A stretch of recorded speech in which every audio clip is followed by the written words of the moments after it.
Every project that tries to do something that has ever been tried before carries with it an inspiration. When we saw the Names Project quote for the first time in 1987, few of us could imagine how profound an impact it would have on the world and how it would have come to help us view ourselves because of it. It is no small secret that the man I'm about to introduce has been a powerful mentor and inspiration for me, because the little idea he had so many years ago brought healing and dignity to a beleaguered people. And at the same time, it triggered a seismic shift in the way GLBT people were perceived. And it sparked within me a passion that has transformed me personally and has made possible everything that you see around you this afternoon. Who says one person cannot make a difference? It's my profound honor to introduce to you Mr. Cleve Jones.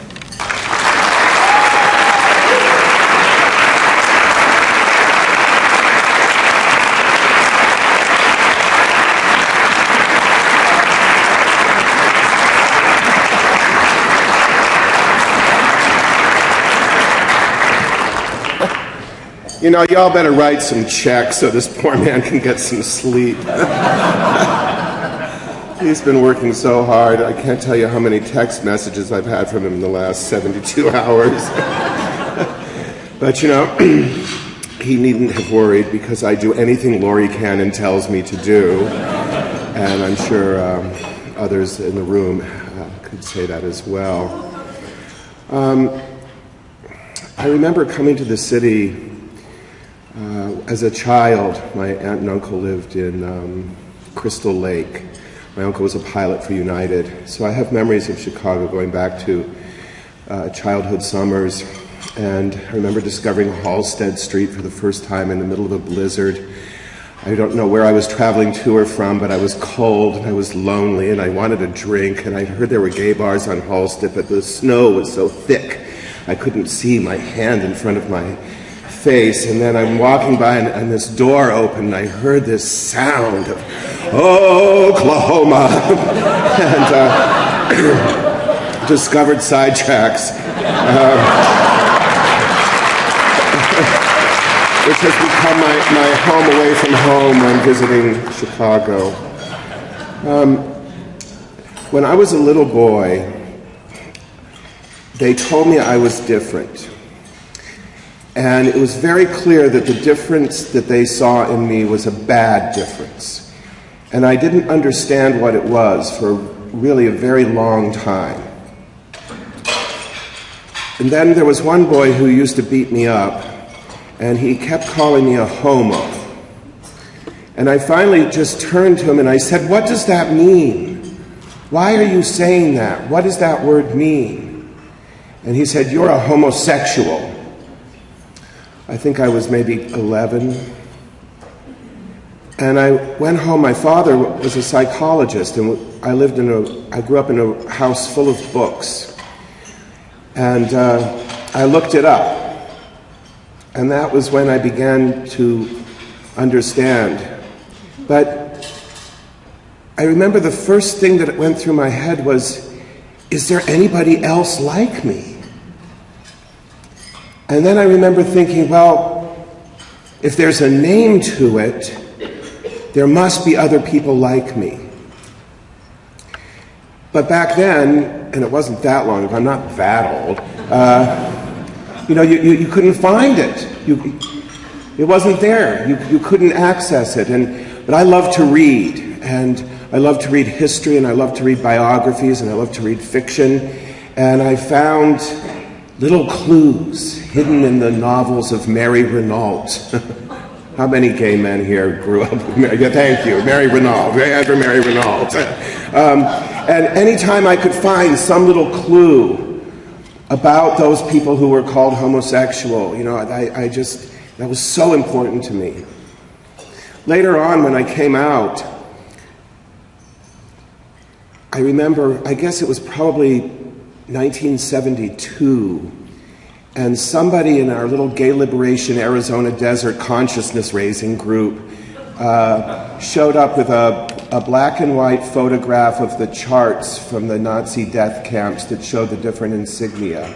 And as horrifying as that was important information for me to hear, because I was just beginning to understand how we had lived and existed for millennia and been hidden for so long, but managed to construct these lives that were lives of great achievement, lives that left behind important legacies.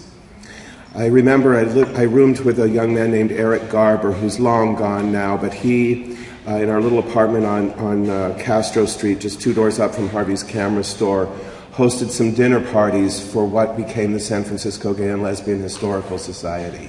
And he came home one day just bursting with excitement. And he said, "You'll never believe what I found." I said, "What's that?" And he said, "There was a woman in this town named Jeannie Benet in the 1890s who had an all-girl gang and a woman lover, and she took over one of the biggest brothels in San Francisco and was assassinated for it, and found a musty old, what do they call it, microfiche of the daily newspaper from that time describing her murder in Sausalito and collapsing into the arms of her partner." And it was these little glimpses into our history that really not only intrigued me, but strengthened me and helped me understand that while what we were going through seemed so new, that there went before us this amazing history of so many extraordinary people. In my life, I have come to know a great many extraordinary people. I knew Harvey. I marched with Cesar Chavez. I got to spend an amazing day with Rosa Parks and go to church with her and have lunch with her. I met Nelson Mandela in South Africa. And walking around the room earlier today and looking at these plaques, I knew some of these people. Yes, Sappho and I used to hang out. But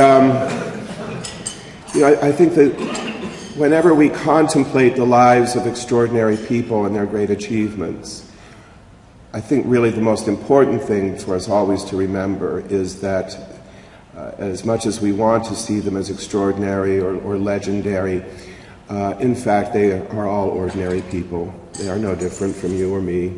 Their lives are inevitably filled with the challenges and defeats and humiliations that all of us in our lives have to endure.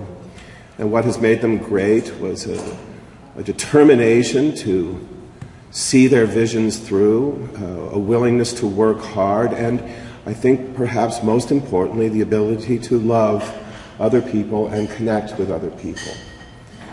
And now that Harvey's become this legendary mythic figure, I want to assure you he was an ordinary man. He was impoverished when he broke. His personal life was often in disarray. There were many times I found him completely exasperating. But I will never forget the experience of being a heterophobic little kid who wanted nothing more than to live in a ghetto. If you'd given me bricks and mortar, I would have built a wall around that neighborhood. And watching him, this kind of eccentric gay Jew from New York, and he took the heart of San Francisco. When the epidemic began, just a few years after Harvey's assassination, by 1985, it seemed like almost everybody I knew was dead or dying or caring for someone who was dying. I know a lot of you in this room went through that. And, it was so scary, it was so frightening, and so heartbreaking. And every day I thought about what was being lost, what was being robbed from the future, the incredible gifts of genius that were being cut out of our hearts and our community, and just what it did to so many different fields. And I remember looking around the neighborhood in November of 1985 when the death toll in our little tiny neighborhood hit 1,000, and being so terrified by the thought that we were all going to disappear.